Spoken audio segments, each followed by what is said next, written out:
Há 500 anos, Martim Lutero pregou na porta da igreja de Wittenberg 95 teses que questionavam vários dogmas da Igreja Católica.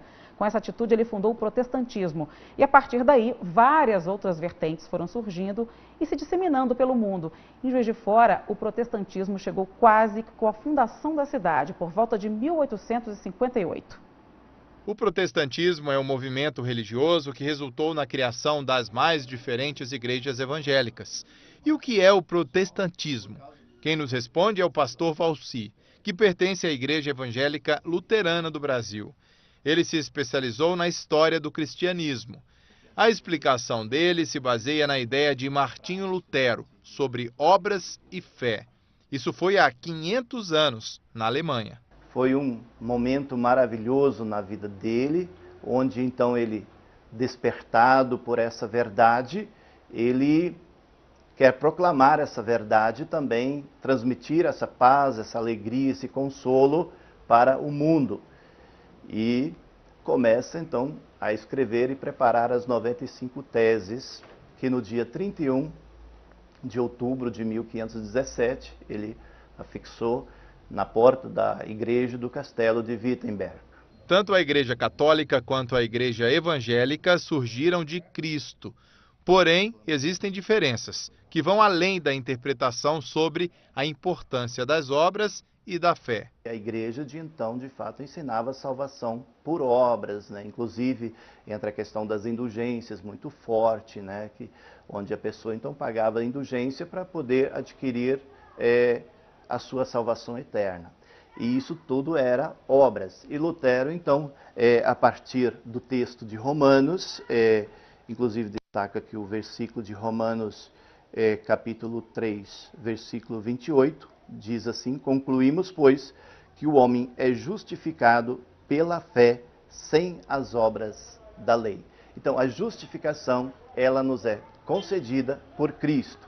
Essa foi a grande descoberta de Lutero, o seu grande consolo, mas o que se faz com as obras? As obras acontecem como uma gratidão pela salvação obtida. As primeiras igrejas protestantes a chegarem a Juiz de Fora foram a luterana, há mais de 100 anos, essa que fica na Praça Agassiz, no bairro Mariano Procópio, e também a igreja presbiteriana.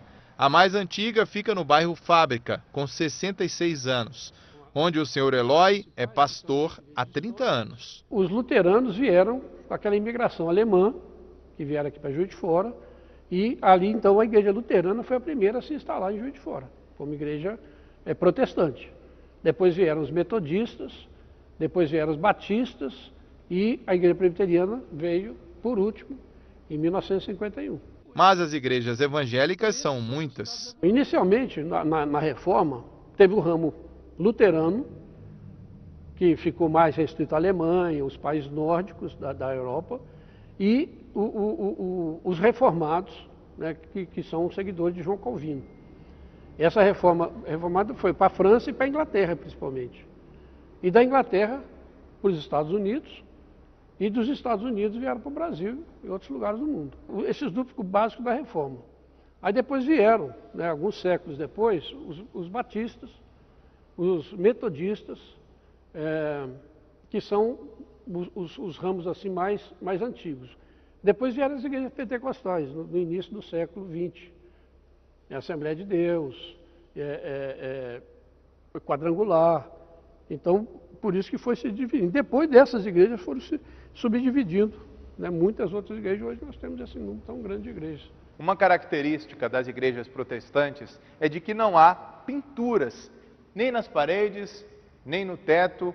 Há uma ausência de qualquer tipo de representatividade. Eles seguem apenas o que está na Bíblia.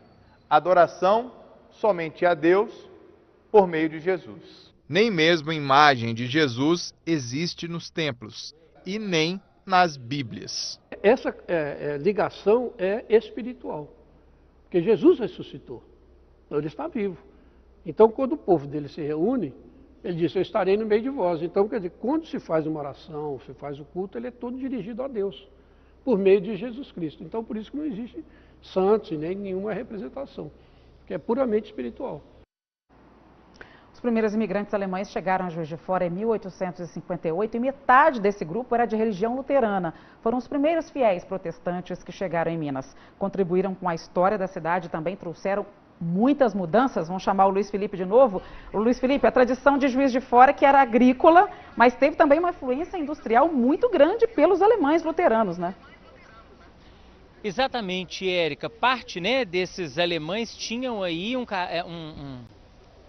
um espírito empreendedor, são famílias bastante empreendedoras e muito conhecidas, a família Crambeck, Sureiros, importantes para a história da cidade. Nós estamos, inclusive, Érica, em frente à igreja luterana aqui de Juiz de Fora, que fica aqui no Mariano Procópio, mas quem vai explicar essa história melhor para a gente, está aqui ao meu lado, é o Roberto Dille, que vai poder falar exatamente de toda essa influência. Boa tarde. Boa tarde. Na verdade, os luteranos causam um impacto muito grande quando chegam na cidade, porque eles chegam apenas 2 anos após a Juiz de Fora ter sido elevada à categoria de cidade, né? Era vila antes, e já chegam mudando o perfil agrícola que a cidade tinha para o perfil industrial. Então as maiores indústrias, que começam como pequenas manufaturas, mas crescem rapidamente, como o primeiro curtume industrial do Brasil, que é o curtume Crambeck, os Sureiros, que é um complexo de empreendedorismo maravilhoso, Schubert, família Jorge Grande, os doceiros também, Cristiano Horne nas docerias, a Degvert na Suíça. Então nós temos um grande número de contribuições assim, que são imensuráveis para o progresso da cidade, ajudam no desenvolvimento da cidade. E situações até, digamos assim, curiosas, né? Hoje a gente observa, por exemplo, conheço aqui no Morro da Glória o Cemitério da Glória, que é dividido em 2 partes, a luterana e a católica, né? Apesar de todo esse benefício, toda essa contribuição, todo esse legado que os imigrantes luteranos trazem para Juiz de Fora, havia o vigário na época, que era o Tiago Mendes Ribeiro, de origem africana, que tinha uma intolerância muito grande. E ele fica assustado com a chegada tão grande, a primeira vez que ele assiste a chegada de protestantes, né, na cidade, né, de luteranos, e ele simplesmente começa um sistema de intolerância muito grande.